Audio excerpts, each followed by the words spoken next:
নমস্কার বন্ধুরা, all time রান্নাঘরে আপনাদের সকলকে স্বাগত। আজ আপনাদের সামনে নিয়ে চলে এসেছি সুন্দর একটি কোল্ড কফি রেসিপি। ছোট থেকে বড়রা সবাই কিন্তু এটা খুবই পছন্দ করবে। আমরা তো বড় বড় রেস্টুরেন্টে বা কফি শপে থেকে কিনে খাই, তো এটা ঘরে খুব সহজে বানিয়ে নেওয়া যায়। তো প্রথমে এখানে আমি একটু চকলেট সস বানিয়ে নেব। তার জন্য এখানে একটা ডেয়ারি মিল্ক ক্যাডবেরি যে প্যাকেটগুলো হয় 10 টাকা, সেগুলো আমি একটা নিয়ে নিলাম। আপনারা এখানে আপনাদের প্রয়োজন মতো অ্যাড করবেন। তারপর এটাকে একটা বাটির মধ্যে নিয়ে একটু দুধ দিয়ে গরম জলের ওপর বসিয়ে দেব। সরাসরি এটাকে কোনো ওভেনের ওপর চাপিয়ে গরম করা যাবে না। এভাবে গরম জলের ওপর বসিয়ে গলিয়ে নেব এবং চকলেট সিরাপ তৈরি করে নেব। দেখুন বন্ধুরা, এইভাবে তৈরি করে নেবেন। চকলেট সিরাপ অনায়াসে গলে যাবে। এইভাবে তৈরি করার পর এখানে আমি দুটো গ্লাসে চকলেট সিরাপ দিয়ে সাজিয়ে নেব। দেখুন কত সুন্দর গলে গেছে এবং একদম চকলেট সিরাপে পরিণত হয়ে গেছে।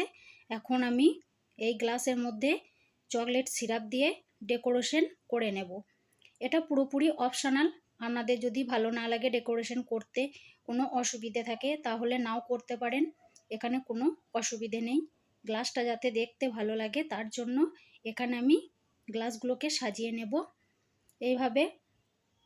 আর অপর একটি গ্লাসকেও সাজিয়ে নেব। সাজিয়ে নেওয়া হয়ে গেলে এটাকে আমি 5 মিনিট বা 10 মিনিটকার জন্য নর্মাল ফ্রিজে রেখে দেব। এদিকে আমি 2 চামচ কফি নিয়ে নিলাম। আপনারা বাড়িতে যে কফি ব্যবহার করেন সেই কফি নিতে পারবেন। তারপর 3 চামচ মতো চিনি নিয়ে নিলাম।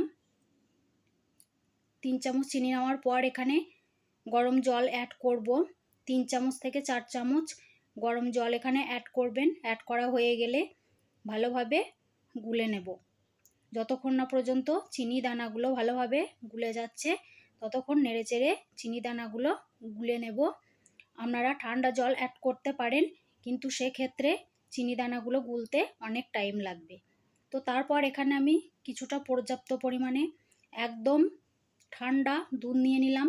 অবশ্যই দুধটা খুবই ঠান্ডা হতে হবে। তারপর যে দুধের সর রাখা ছিল সেই দুধের সর আমি দিয়ে দিলাম। তারপর এখানে 1 প্যাকেট গুঁড়ো দুধ অ্যাড করলাম। এখানে আমি দুধটা জাল দিয়ে ফ্রিজে রেখে দিয়েছিলাম ঠান্ডা হওয়ার জন্য। আপনারা ফ্রিজে অবশ্যই রাখবেন, না হলে কিন্তু এখানে কোল্ড কফির ফোম তৈরি হবে না। তারপর যে কফিটা গুলে রেখেছিলাম সেটা এর মধ্যে দিয়ে দিলাম।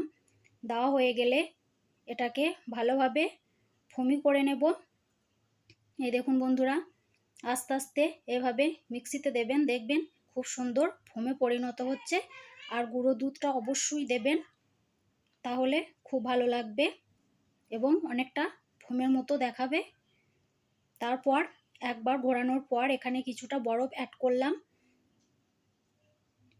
অ্যাড করার পর আবার মিক্সি দিয়ে ভালোভাবে ঘুরিয়ে নেব এবং দেখবেন একটা খুব সুন্দর ফেনা ফেনা এবং ফোমের আকারে তৈরি হচ্ছে। অবশ্যই কোল্ড কফিটা আপনারা বুঝে অ্যাড করবেন, এখানে কিন্তু তৈরি হওয়ার পর অনেকটা বেড়ে যাবে। দেখুন বন্ধুরা, আমার একদম ফেনা ফেনা এবং ফোম হয়ে গেছে। এবার আমি যে দুটো গ্লাস ডেকোরেশন করে রেখেছিলাম ফ্রিজে, সেই দুটো গ্লাসের মধ্যে ঢেলে নেব। তারপর দেখাবো।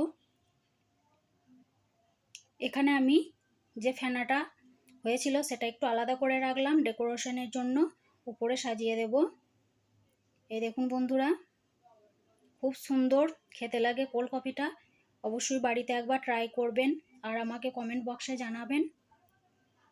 তারপর ওপর থেকে একটু কফি ছিটিয়ে দিলাম দেখতে সুন্দর লাগার জন্য। আপনারা নাও দিতে পারেন। এইভাবে তৈরি করে নেবেন বাড়িতে একবার, আপনাদেরও খুব ভালো লাগবে খেতে। ছোট থেকে বাচ্চারা থেকে বড়রা সবাই খুব পছন্দ করবে। আজ এই পর্যন্ত। ভালো থাকবেন, সুস্থ থাকবেন। ধন্যবাদ।